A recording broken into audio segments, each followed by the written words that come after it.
कौन सी ऐसी परिस्थितियां हैं जहां पर पुलिस को इनकाउंटर करने की शक्ति है जी।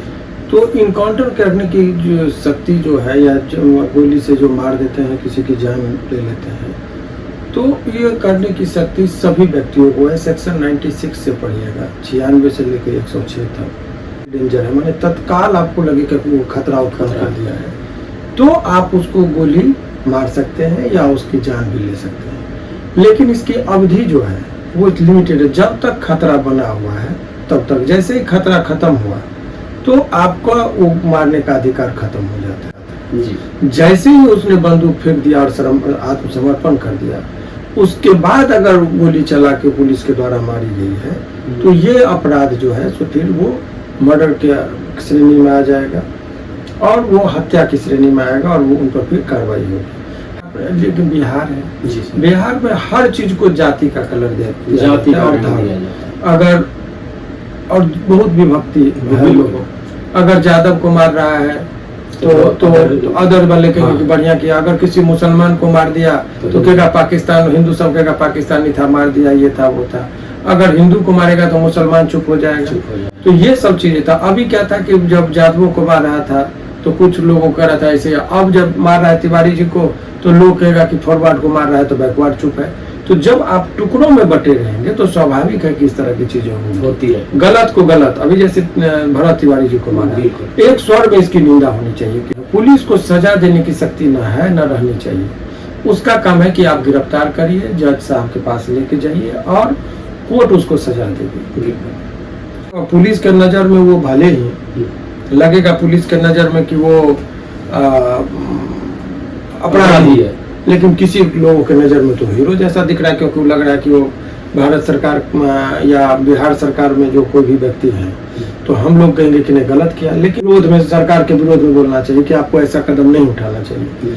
अगर अभी क्या हो रहा है कि मारे, मान लीजिए तिवारी जी को, तो मांझी जी का बयान आ रहा है कि वेल डन। कल के डेट में अगर मांझी जी को मारेगा तो तिवारी जी बोलेंगे वेल डन।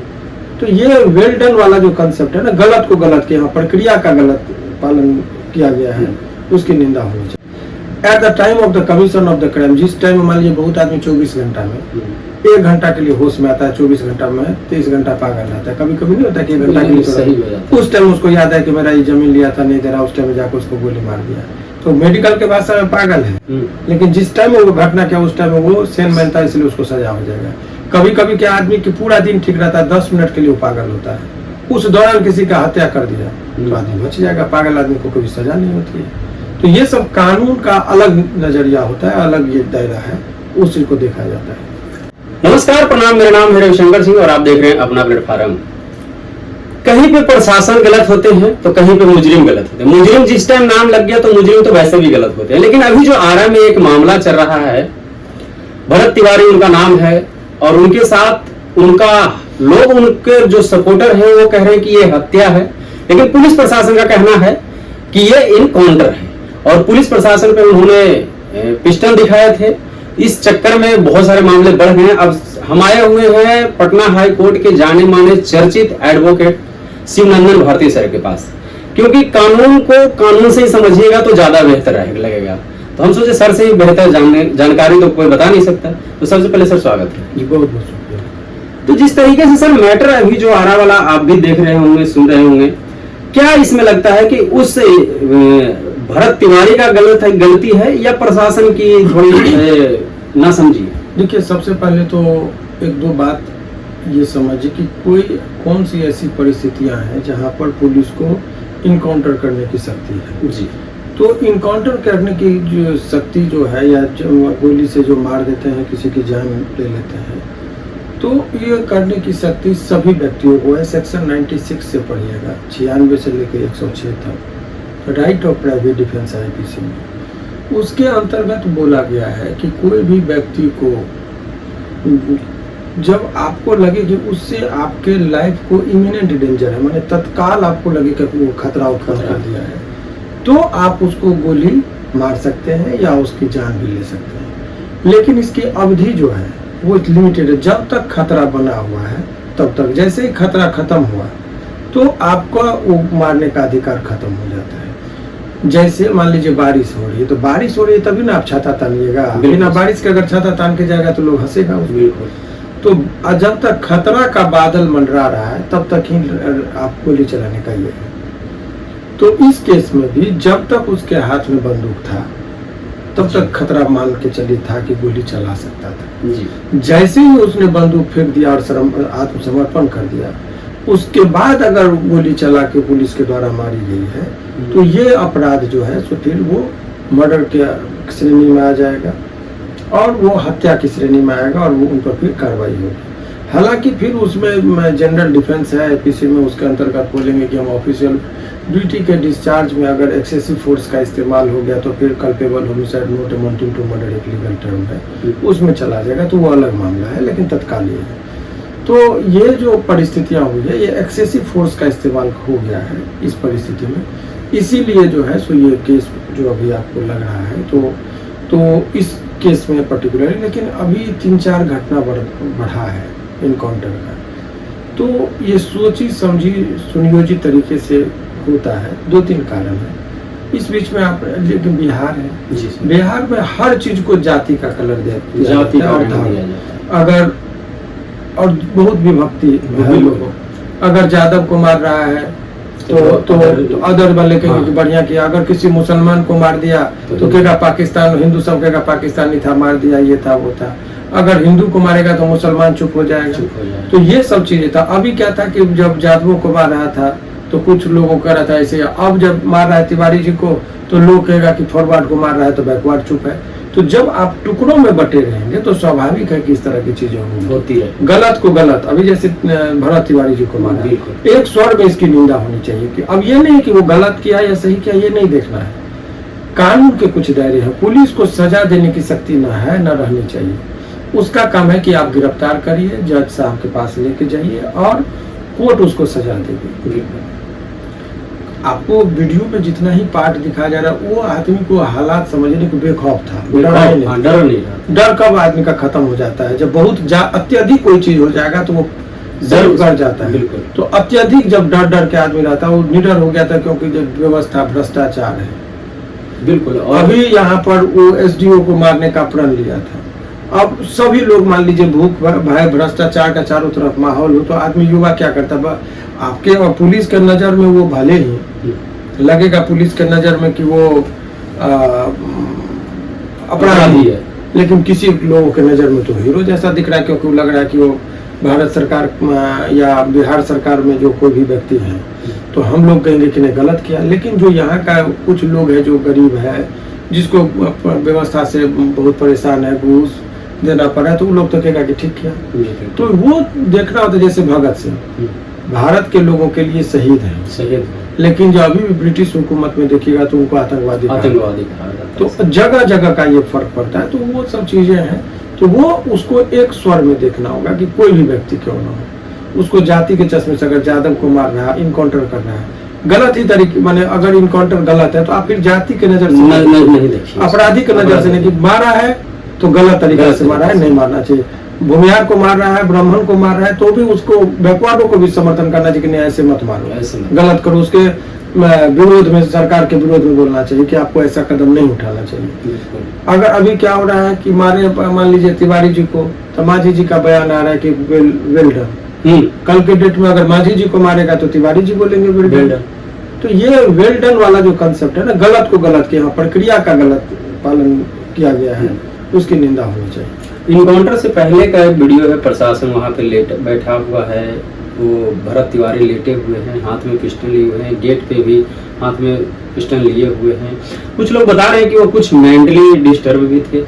अब ये मेंटली डिस्टर्ब किसको, यदि मेंटली डिस्टर्ब हाँ, ये चर्चा हो रही नहीं, आप समझिए मेंटली डिस्टर्ब का एक समझिए, हम लोग के मेडिकल वाला पागल और कानूनी पागल दो अंतर होता है। कानूनी पागल को कहा जाता है कि वो कॉन्सिक्वेंस को नहीं समझ सके तो कानूनी पागल है। तो उसको पता है कि पुलिस आई है, बंदूक छोड़ देंगे तो पुलिस हमको मार देगा, पुलिस बंदूक पकड़े हुआ तो उसको माना जाएगा कि मेंटली रूप से ये ठीक था, क्योंकि वो परिणाम को जान रहा था। अच्छा, तो कानून के दृष्टिकोण से वो ठीक है, और इसीलिए उनको, मान लीजिए कोई आदमी बदमाश है, पता ही नहीं है दिन रात का देखिएगा बीच रोड पे ही पागल आदमी सो जाता है, उसको ये नहीं पता कि ट्रक आएगा, हम कुछ कर देगा, एक्सीडेंट हो जाएगा, मर जाएगा, उसको कंसिक्वेंस का पता नहीं होता, वो पागल है। At the time of the commission of the crime, जिस टाइम मान लीजिए बहुत आदमी 24 घंटा में 1 घंटा के लिए होश में आता है, 24 घंटा में 23 घंटा पागल रहता है। कभी कभी नहीं होता कि 1 घंटा के लिए सही हो जाता है। उस टाइम उसको याद है कि मेरा ये जमीन लिया था, नहीं दे रहा, उस टाइम में जाकर उसको गोली मार दिया, तो मेडिकल के भाषा में पागल है। लेकिन जिस टाइम में वो घटना क्या, उस टाइम में वो सेन मानता है, इसलिए उसको सजा हो जाएगा। कभी कभी क्या आदमी की पूरा दिन ठीक रहता है, 10 मिनट के लिए वो पागल होता है, उस दौरान किसी का हत्या कर दिया तो आदमी बच जाएगा, पागल आदमी को कोई सजा नहीं होती है। तो ये सब कानून का अलग नजरिया होता है, अलग ये दायरा है, उस चीज को देखा जाता है। अपराधी जो कोई होता है सर, तो अपराधी को तो सजा मिलती है, प्रशासन देती है, पुलिस पकड़ती है, लेकिन अगर प्रशासन के हाथों इस तरीके की चीजें हो जाती है तो क्या प्रशासन पर भी कार्रवाई होनी चाहिए? प्रशासन पे कार्रवाई कौन करता है? सरकार के अधीन होता है, सरकार कार्रवाई करती है, बिल्कुल, या विभाग। अभी इनको देखिए, कभी कभी क्या होता है, मार दिए, क्योंकि जब कभी भी सत्ता पर कोई नए चेहरे स्थापित होते हैं तो वो चाहते हैं कि हम अपना थोड़ा कुछ दिखाएं। तो उन्होंने खुली छूट दे दिया कि इनकाउंटर कर दो। इनकाउंटर पुलिस को तो हल्का, इतना लोग कंट्रोल में रखता है तो वो बेकंट्रोल रहता है। अब यहाँ पर थोड़ा सा छूट मिल गया तो अंधाधुंध करने लगे। अब क्या है, 2 तरीके का बात हो गया। पहला बात ये हो गया कि जब वहाँ से छूट मिला तो इसका विभागीय जांच होगा, विभाग ही पुलिस का जांच करेगा, तो क्या एक्चुअल बात बोलेगा हाँ सही में गोली मार रहा था। अभी कहिएगा सस्पेंड, तो सस्पेंशन कोई चीज ही नहीं होती है। अब मैंने ऐसे सिद्धांत पे आपको लगेगा कि सस्पेंड कर दिया, लोग शांत हो जाएगा, लोगों के मौके पर उनको बुला के बोलता है कि भाई रुको, कुछ दिन के लिए तुमको सस्पेंड करते हैं, बाद में तुमको प्रमोशन करके बढ़िया थाना भी दे देंगे, इंस्पेक्टर बना देंगे। अभी आपको लगा सस्पेंड हो गया, और सस्पेंशन के दौरान एक और राज की बात, उसका सैलरी जो है ना आधा मिलता ही रहता है, ये याद रखिए। सस्पेंड होने के बाद भी और काम नहीं करना पड़ता, बिना काम के पैसा मिलेगा। और जिस दिन ज्वाइन करेगा उस दिन उसको पूरा जितना दिन का पैसा है सब बकाया मिल जाता है। तो बिना काम के पैसा मिल गया तो उसके लिए मौज है। तो ये दिखाने के लिए जो है उसको सस्पेंशन होता है, लेकिन वास्तविक रूप से उसको प्रमोशन होता है। इस पर किस तरीके से सरकार को पेश आना चाहिए? ये उनके सीनियर अधिकारी हैं, उनको भाई, क्योंकि आप अपराधी को तो भाई बहुत तरीके से प्रताड़ित करते हैं। जिस लेवल का बात हम कर रहे हैं ना, वो लेवल का बात समझने के लिए भी, जैसे हम लोग हाई कोर्ट में जज साहब के पास बहस करते हैं, तो उनका एक लेवल होता है। उस लेवल का वो, जैसे मान लीजिए हम अगर अभी चले जाए और जो आदमी मान लीजिए रिक्शा ठेला वाले से अंग्रेजी में बात करेंगे तो बेवकूफ़ी मेरा है कि भाई वो बेचारा वो क्या जाने। तो हम और आप जिस लेवल का बात करें उस लेवल का उतना टेक्निकलिटी समझेंगे नहीं लोग। हाँ मार दिया, क्यों मार दिया, बहुत अपराधी था, ये था वो था, यही बात चलेगी। उसको उस नजरिए से नहीं देख पाते हैं ना लोग कि कानून क्या कहता है, और कानून से ही देश से बोलेगा ऐसा क्यों है। पुलिस पर हमेशा से लोगों को संदेह रहा है कि सख्ती देंगे तो ये दुरुपयोग कर सकते हैं, इसीलिए हमेशा उस पर, जैसे घोड़ा बहुत स्पीड चलता है तो लगाम लगा दिया है, गाड़ी जितनी स्पीड उतना हैवी ब्रेक होता है। अभी पावर डिस्क वाला ब्रेक क्यों है कि गति दिया तो ब्रेक उतना ही होता है। तो पुलिस को शक्ति दिया है तो कंट्रोल करने की भी बहुत ज्यादा उसको रखा गया कंट्रोल में। तो यही सब चीजें, जब अनकंट्रोल होगा तो एक्सीडेंट होगा, यही बात है। तो इसे अभी अनकंट्रोल ही कह सकते हैं सर। ये अभी कुछ ज्यादा हो रहा है। अब सरकार इसके बाद की, और सरकार के साथ क्या है, इधर लगातार बैकवर्डों का इनकाउंटर हो रहा था। बिल्कुल बिल्कुल। अगर एक भी फॉरवर्ड का नहीं करता तो सरकार को कहता कि बैकवर्ड को खाली मरवा रहा है, तो आप बैलेंस करने के लिए बोले वो फॉरवर्ड को भी मार दो। बहुत सारी बातें, राजनीति तो करता ही ना लोग, करता है। तो यही सब चीजें। तो जिस तरीके से आप लोग समझे कि भरत तिवारी जी का, वो कहीं ना कहीं सर जितना डिक्लेयरिंग बता दिए हैं आप लोगों को कि भाई कानूनी तौर तरीके से जब तक आप उन पे इनकाउंटर नहीं कर सकते, जब तक कि भाई आपके ऊपर खतरा है तो आप उनके ऊपर सामने रह सकते हैं, लेकिन आप इनकाउंटर नहीं कर सकते। और जबकि गोलीबारी भी ऐसी कुछ हुई नहीं थी। बाकी आप लोग का अपना राय विचार क्या है वो कमेंट करके जरूर बताइएगा। मिलते हैं फिर किसी नेक्स्ट वीडियो में, तब तक के लिए जय हिंद, जय भारत। ये बात तो सही है सर, आप कुछ बात समझाते हैं ना, बड़ा डिक्लेयरली हम लोग को समझ में आ जाता है। हाँ, हम लोग तो फिर उतना नहीं जाते, लेकिन जब आप समझाने लगते हैं तो हम लोग समझ में आ जाता है कि कहाँ तक सर बोल रहे हैं।